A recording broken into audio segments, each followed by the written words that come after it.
Morty comic issue 22. We start out with Morty waking up Rick in his dark bedroom full of beer bottles and freaking out because he can't take Doofus Jerry living in his house anymore. Rick, in a bunch of various panels, explains that Doofus Jerry always anticipates his murder attempts and comes prepared. The first panel shows him holding a tiny hammer with some golf clubs on his back. That doesn't justify it. Rick would have just shot him with a ray gun the instant he opened the door. It wouldn't matter what weapon he had. He wouldn't have had a chance. Wow. I thought the story arc would continue from where it left off. And when I saw Rick in a dark room, I assumed it was because he was locked in there. Instead, I'm somehow expected to believe that despite his desperate attempts to kill him, he always failed, even though he's Rick. It'd make more sense if he wasn't even in the house to begin with, and never met Doofus Jerry.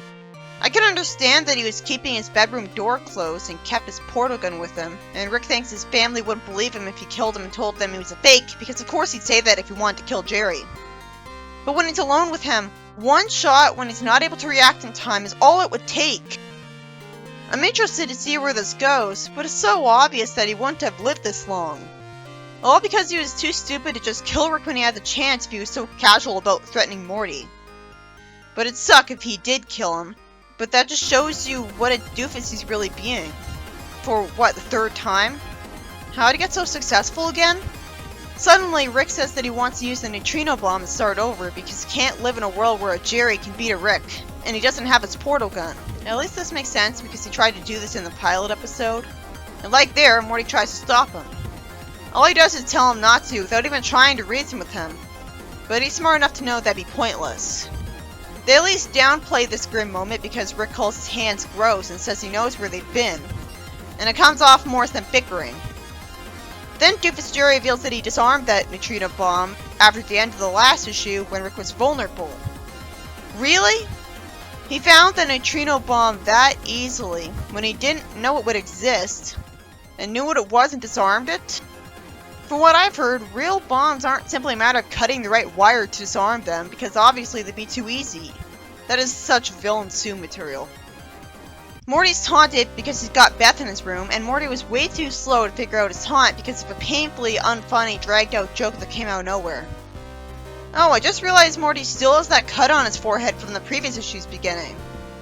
I was expecting them to forget about it. That goes to show you the series has more care and thought put into it than Sonic does, where most of the time you couldn't trust the artist to remember to keep drawing a character with an injury.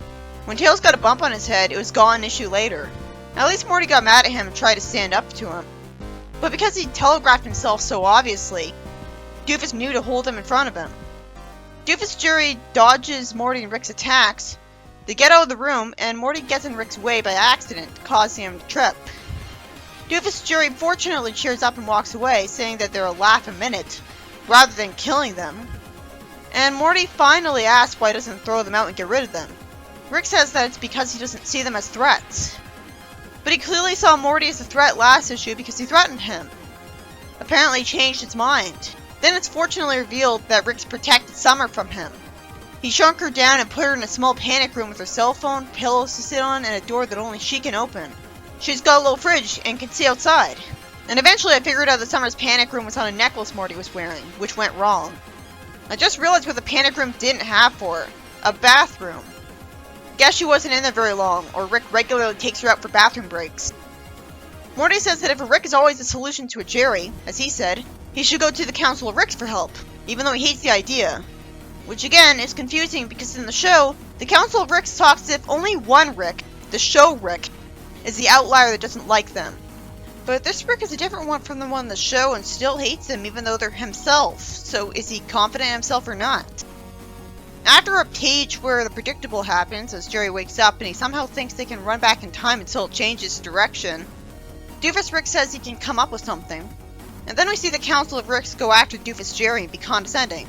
Oh good, they're actually able to take Doofus Jerry, but since he's smirking, and was interested in how many dimensions there were out there, it's clear he's just letting them drag him into the portal, and is confident that he'll be able to break free of their grip on his arms. But I don't know, if his whole motive is to conquer every challenge he wants to, wouldn't the revelation that there's infinite realities out there just lead him to despair because nothing he does on his one planet really matters? and it takes an infinite amount of time to become successful on every inhabitable planet, which is more time than he'd have. He should know that. Again, while the writing's trying to portray him as too competent for Rick to handle, he's mostly just an idiot. He doesn't think anything through and just keeps making mistakes. He gave up his successful life to come here. That's the biggest mistake ever. And now he's just assuming he can get away from a bunch of super geniuses who just came to him through a portal. He's right, but normally that'd be overconfident. I have a question. Why don't they just immediately kill him? Wouldn't it be just like a Rick to just shoot him through a portal before he could even react? They could shoot him with a dart to knock him out and take him to a torture room with their ideas that they want him alive to be made miserable because they hate Jerry's. Since they gave Rick a trial, even if it was a clearly rigged trial, the implication is that they're lawful stupid when it comes to enforcing their own rules. Maybe one of the rules is to put a cross-dimensional traveling Jerry on trial just to humiliate him, and then put him in a prison because that'd torment him for a while. And maybe they'd regularly come there to torment him themselves, and that's what they plan to gain from doing that instead of just shooting him. These guys are idiots. They could have easily avoided the next part of their story arc. Again, Doofus Jerry only got this far because of other people being idiots. Jerry had plenty of time to use the portal gun and go home and interrupt him when he was making his long evil speech. And instead he waited too long and got knocked out. And Rick let him talk too much as well, and it backfired on him.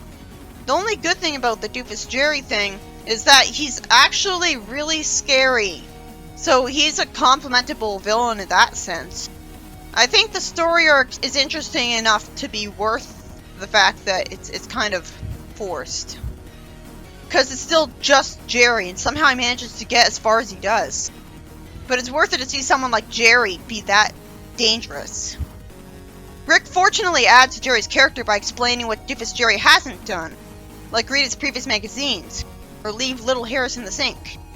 Beth fortunately reveals that she never slept with Doofus Jerry because there was an emergency and she was in the hospital all night with a celebrity horse and just got home. For some reason, Doofus Jerry's smugly smirking instead of being annoyed as hell that he completely missed the opportunity to sleep with her when that was his entire plan with her in the first place. She goes to drink, as Rick is genre savvy enough to go supervise the Council of Ricks because he doesn't trust them. Somehow, based purely on a scanner held to his chest, I guess he had the time to put it up to his brain before this panel, the Ricks figure out this is a Doofus Jerry and one of them scared, and Rick somehow immediately goes into denial about it, implying that he already knows about the concept of super competent Jerrys, knows that there's more than one, and still doesn't believe he's one. Huh? That's alienatingly confusing. So is the comic Rick being called the Rick as Rick sarcastically? Because that was supposed to be the show Rick, the one that they think is from Dimension C-137. He's from C-132, isn't he? Somehow, Doofus Jerry talks about the devices that the Ricks have, naming all of them, with no indication he simply heard their names being mentioned. But I guess that has to be why he knows what they are, because he never saw them be used and never made them. And it's not established that he's a psychic mind reader either. The only way he'd know about any of these is if he's a gadgeteer genius himself, and he didn't have a portal gun on his own, that's why he needed to steal one. He asks how many different worlds have been conquered by the Ricks, and is given the smart answer that's not their scene, because there's a lot of responsibility and administration. And it turns out that this Rick really is C-137 Rick. Okay, I wish I had been told that earlier. I'm glad they explained who was this Rick, though. They should have done so with the Rickfinity Crisis arc to explain why Rick called the Council of Ricks idiots. I never got why I thought of the Ricks as idiots. Why did the Ricks... Okay, they think Doofus Jerry is from the weakest dimension because he has a Doofus Rick in there instead of an evil one. But if these guys know about Doofus Jerry to the point where one of them was shocked at it and referenced the concept by name, there's no fucking way that they would have not kept him restrained at all times, like they would with everybody else. He would have never gotten to the genetic restructurer. Rick won't be made fun of for a smart Jerry getting the best of him. And they believe him about him being smart. One of them, again, says Doofus Jerry.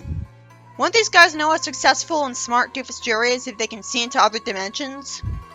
So because of a bunch of confusing idiot balls on the part of geniuses, Doofus Jerry gets into the genetic restructurer and tells them that genius is wasted on them because they're not being selfish enough to conquer every planet.